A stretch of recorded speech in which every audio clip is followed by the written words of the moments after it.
कोविड-19 महामारी के इस दौर में हर किसी के मन में एक ही सवाल है कि इसकी वैक्सीन कब बनेगी। कोरोना वायरस की वैक्सीन के बारे में कुछ भी जानने से पहले हमें वैक्सीन क्या होती है और कैसे काम करती है ये जानना जरूरी है। हमारे रोगों से लड़ने की क्षमता को इम्यूनिटी कहा जाता है। इम्यूनिटी मुख्यतः दो तरह की होती है। सबसे पहले इन्नेट इम्यूनिटी, ये वो इम्यूनिटी है जो हमारे शरीर में जन्म से मौजूद होती है। दूसरी होती है एडाप्टिव इम्यूनिटी, ये वो इम्यूनिटी है जो हम लोग धीरे धीरे डेवलप करते हैं।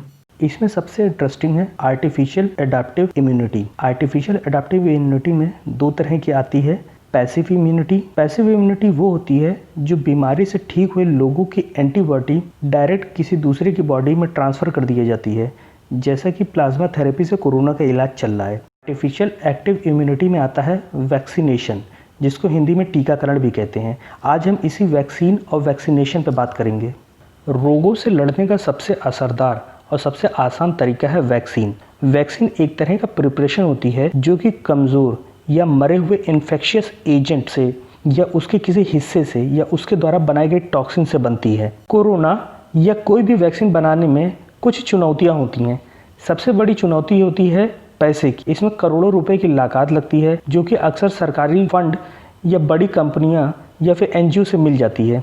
दूसरी सबसे बड़ी चुनौती होती है कि वैक्सीन हर बीमारी की नहीं बन सकती। ये सिर्फ उन बीमारियों की बन सकती है जिससे इन्फेक्ट होने के बाद कुछ लोग स्वस्थ जिंदा बच जाएं। हमारे शरीर की एंटीबॉडी इन्फेक्टिव एजेंट को कुछ मार्कर से पहचानती है। ऐसे में ऐसी बीमारियों की वैक्सीन बनाना बहुत मुश्किल हो जाता है जिसमें मार्कर लगातार बदलते रहते हैं या फिर वायरस लगातार म्यूटेशन करके अपने आप में बदलाव लाता रहता है, जैसा कि एड्स के केस में होता है। अगर आपने नेट पे या कहीं भी कोरोना वायरस का फोटो नज़दीक से देखा होगा तो इसकी बाहरी सतह में कांटे जैसा कुछ निकला होता है। इसी को मार्कर कहते हैं। हमारी एंटीबॉडी कोरोना वायरस को इसी मार्कर से पहचानती है। तीसरी सबसे बड़ी चुनौती होती है समय की। वैक्सीन बनाने का काम इतना जटिल होता है कि पहले आपको सही मार्कर पहचानने हैं, फिर उसको शरीर में पहुंचाना है और इसके बावजूद इस बात का ध्यान रखना है कि वह इन्फेक्टिव एजेंट इतना कमज़ोर होना चाहिए कि शरीर में किसी तरह का बीमारी न फैला दे। इन सब चीज़ के लिए कई फेज का ट्रायल होता है, तब जाकर कोई वैक्सीन इंसानों में इस्तेमाल करने के लिए योग्य घोषित की जाती है। वैक्सीन बनाने की चौथी चुनौती होती है इसकी सक्सेस रेट की। वैक्सीन आपके शरीर में आपकी एंटीबॉडी बनाने में मदद करती है, मगर वो एंटीबॉडी आपके इम्यून सिस्टम के हिसाब से बनती है। ऐसे में एक ही वैक्सीन अलग अलग इंसानों में अलग अलग मात्रा में एंटीबॉडी बनाती है, इसलिए हर वैक्सीन हर किसी के लिए 100% सक्सेस भी नहीं हो पाती है। पांचवी सबसे बड़ी चुनौती होती है प्रोडक्शन की। अगर हम कोरोना की वैक्सीन बना भी लेते हैं तो हमारे पास सबसे बड़ी चुनौती रहती है कि क्या हम इतने कम समय में इतनी मात्रा में वैक्सीन बना सकते हैं कि 130 करोड़ की जनता को वैक्सीन मिल सके।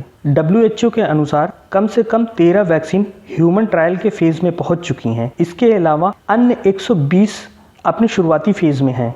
वैसे तो एक वैक्सीन को बनाने में कम से कम 10 से 15 साल लगता है, मगर कोरोना वायरस सार्स और MERS यानी मिडिल ईस्ट रेस्पिरेटरी सिंड्रोम के परिवार का है। सार्स आउटब्रेक 2002 में और MERS आउटब्रेक 2014 में हुआ था और इनकी वैक्सीन तब से बनने के प्रोसेस में है। अब इन्हीं मॉलिक्यूलों का इस्तेमाल कोरोना वायरस की वैक्सीन में बनाने में हो रहा है। इसी वजह से उम्मीद है कि वैक्सीन जल्द ही बन जाएगी। फिर भी एक्सपर्ट के अनुसार वैक्सीन को बनने और बड़े पैमाने के प्रोडक्शन होने में अभी 1.5 से 2 साल लग सकता है। जब तक वैक्सीन नहीं बन जाती है तब तक हमको प्लाज्मा थेरेपी से ही काम चलाना पड़ेगा। प्लाज्मा थेरेपी पे हम बहुत जल्द एक वीडियो ला रहे हैं, तो आप हमारे चैनल को लाइक कर दीजिए, सब्सक्राइब कर लीजिए ताकि आपसे वो वीडियो मिस ना हो जाए।